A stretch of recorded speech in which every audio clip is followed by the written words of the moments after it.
Everybody likes a moonlit night বলতে passive করতে।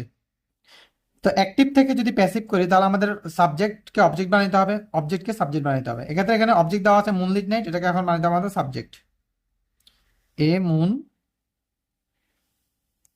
Litt night, right?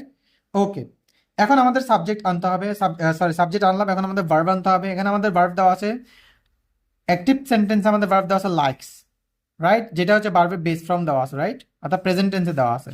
তাহলে আমাদের এখানে অক্সিলিয়ারি ভার্ব আনতে হবে, প্রেজেন্ট টেন্সের অক্সিলিয়ারি ভার্ব। এখানে আমাদের প্রেজেন্ট সাবজেক্ট অনুযায়ী প্রেজেন্ট টেন্সের প্রেজেন্ট টেন্সের অক্সিলিয়ারি ভার্ব হচ্ছে যে এম, ইজ অথবা আর।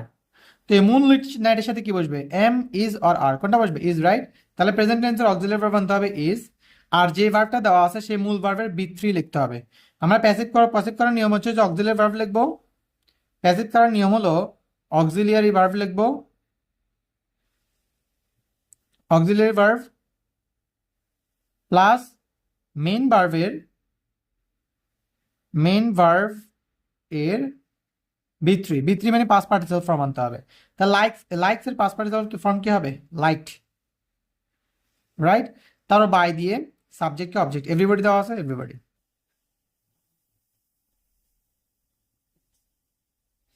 Everybody likes a moonlit night, এটাকে যদি আমরা প্যাসিভ করি, a moonlit night is liked by everybody, right? Okay.